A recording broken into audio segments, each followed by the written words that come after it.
cornerback, Orlando Scandrick. Orlando, now, I hate to remind you, but I feel like you picked Rodgers over Brady last weekend. So what shot do you give Brady this time? Well, first I got to give my shout out to Uncle Skip. I owe you a couple cases. Brady pulled it out. I don't know. There was a lot of suspect things that went on in that game. It was some bad defensive play in that game. And Sharp, the kind of things that you accuse me of are the kind of things that was happening in that game. 38-yard touchdown passes with 6 seconds to go. But no, I think the Super Bowl should be interesting. It's hard to bet against Mahomes. He's on a different level right now. Andy Reid is one of the best coaches ever to do it. You know, the amount of times that he's been in that championship game in that position, and now the amount of times that he's getting to go to the Super Bowl, you know, I think they repeat. I think they're running back, go back to back. I agree with a lot of what you said, but I think Brady has a great shot to win, Skip. If you look at the line, Vegas thinks it's going to be a very close game also. If I'm not mistaken... Wait, did you just say a great shot? Yeah, I'll give Brady a great shot to win, Skip, because if you look at this, JPP and Shaq Barrett made Aaron Rodgers' life miserable. The Kansas City Chiefs are going to be without their 2 starting offensive linemen. They can make Patrick Mahomes' life miserable. Now, that's the question.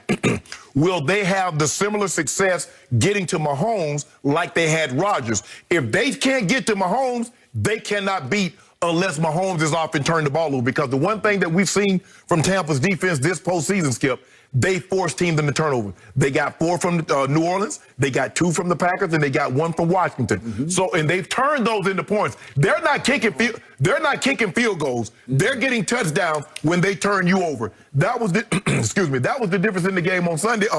Is that Green Bay? Excuse me. Green Bay turned over the Bucs 3 times, got 6 points. They turned the Packers over twice and got 14 points. Well, that's the difference in your ball game. If Aaron Rodgers cashes one of those possessions into a touchdown, maybe we're having a different discussion. And so this is why I give Brady a great chance, Skip. Their defense is playing well. They are turning the football over, and then Brady's getting short fields and cashing in on those. But the key, and I said this yesterday, JPP and Shaq Barrett, they're capable of having a Von Miller-type Super Bowl 50. And if they do that, they can beat Kansas City. Okay. But the issue, one second. The issue was Tampa Bay played incredible in the first half on offense. Their third down efficiency was like nothing that I ever seen before. And I give credit to Tom Brady. But I just don't think that Patrick Mahomes is going to turn it over. And I just don't think that the Chiefs defense is going to be as bad as the Packers defense. All right, Orlando, before I unleash on this, back to you. Give us your insight, having played with the Chiefs in practice against Mahomes. Describe him to somebody who wouldn't know anything about him. Why is he as great as he appears to be at this young age? He's incredible. He's having fun with it. We always said when I was in the locker room, some people play football for money and some people make money to play football. And he makes money to play football because he just loves it. They all love it. They just work. You know, he trusts you. He trusts Tyreek. You know, he throws into double teams. It doesn't matter. Tyreek outruns him. Kelsey, you know, if he doesn't get doubled a lot as much as he should, but he just wears out corners, backside of 3-by-1, wherever they put him, and just efficient. And then the running backs just run hard. They hold the ball. They catch it out the backfield. And they all, you know, they're all selfless guys. No one's selfish. No one's complaining when they're not getting the ball.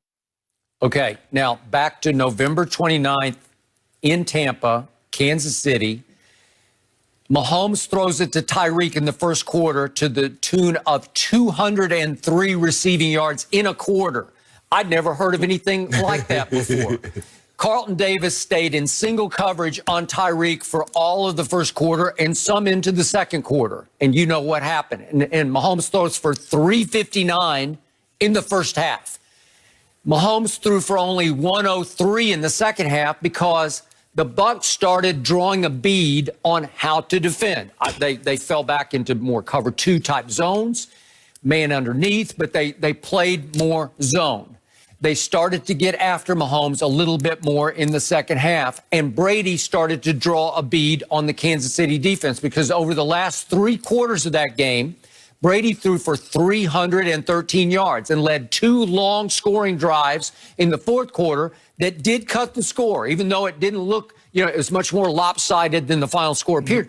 But it was 27-24 with 4 minutes and 10 seconds left. And then all the credit to Mahomes and Andy Reid, because they just schemed them and tricked them, and Mahomes ran for 2 first downs, and they killed 4 minutes and 10 seconds of clock, and Brady never got the ball back. Right. So Mahomes got even with Brady, so to speak, for what Brady did to him in overtime at the game that Orlando watched out from the sideline, when obviously Brady never gave him the ball back in overtime because he converted 3 straight 3rd and 10s, which is impossible, to win that game. But I'm going to remind everybody, after this 27-24 loss came a very late bye week for Tampa Bay, not until week 13. And during that week, Brady fixed this offense.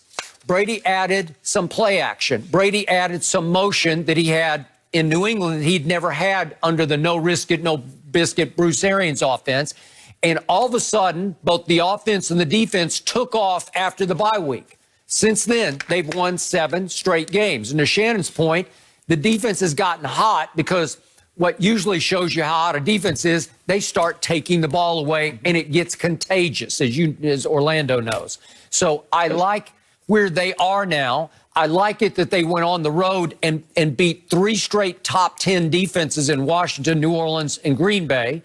I like where they're setting, and I like Tom Brady as an underdog because, Orlando, as I told you last week, there's one man in sports I never bet against, especially when the stakes are highest in the biggest games.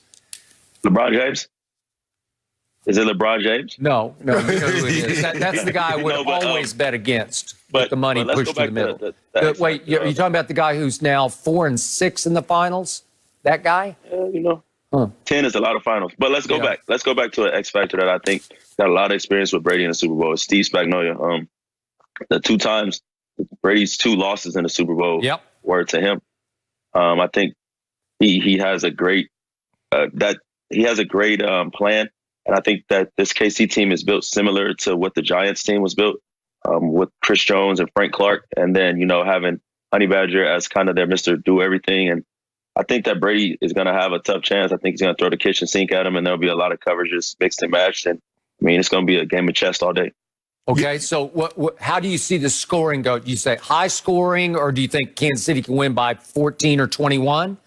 No. I think there's going to be a game that maybe 23-16, 23-20. I don't think there's going to be a bunch of points scored. The Chiefs can run the ball when they need to. Andy's one of those coaches that you're going to see game plan every week. It's not, some coaches do what they do, but Andy, you're going to see game plan every week. I think the thing is if you look at the Chiefs, the way they run the ball, and the Rams gave you the blueprint. If you think you're going to just run the ball up the middle on Tampa, that's not happening. They too big inside. They got Vita Veda probably wearing 350 to 370. Sue, they got those big guys in there. You're going to have to get on the edges to run the ball against them. And you see McCole Hardman, you see Tyreek with a lot of jet sweeps, and I think that's the way they're going to attack them. But here's another thing that's interesting, and correct me if I'm wrong. Even though if Tampa plays the perfect game, you still have to hope my homeboy is off slightly. Skip, he hasn't lost a game in which he's been on. So if he's on, it doesn't matter what Tampa does. And let this sink in, Skip. He's never lost a game by more than one score. Let that sink in. The man has been a starter for 3 years, and he has not lost a game. So it doesn't matter. And because they've done it so many times, they can fall behind 10. A lot of times teams fall behind in playoff games. It's a death sentence. Okay. Would you say that Mahomes was a little bit off in last year's Super Bowl? Early. What about late third quarter, early fourth? Look at the last game that he lost, he started, the Raiders. He was off just slightly. He completed a little slightly above 50% of his passes, threw an interception. 40-32, right? And he lost by 8. He was slightly off and he threw for 350. If he's dealing, it's good night. Kiss the baby, Skip. Put the baby to bed. Give the baby some warm milk and put him to bed. It's over. Late third quarter interception, early fourth interception, down 20-10. And what'd he do? Walk him down. What did I tell you he was going to do to Buffalo? Oh, I told him on Friday. I said, he going to spot him 10 points. Well, Mahomes turned me into a lie. He only spotted him 9 because the guy missed the PAT and then walked him down. He let you score the first 9. I'm going to go get the next 38. I give you another 8, 9 in and call it a wrap. That was against Josh Allen. Go ahead, O. It's going to be a hell of a game.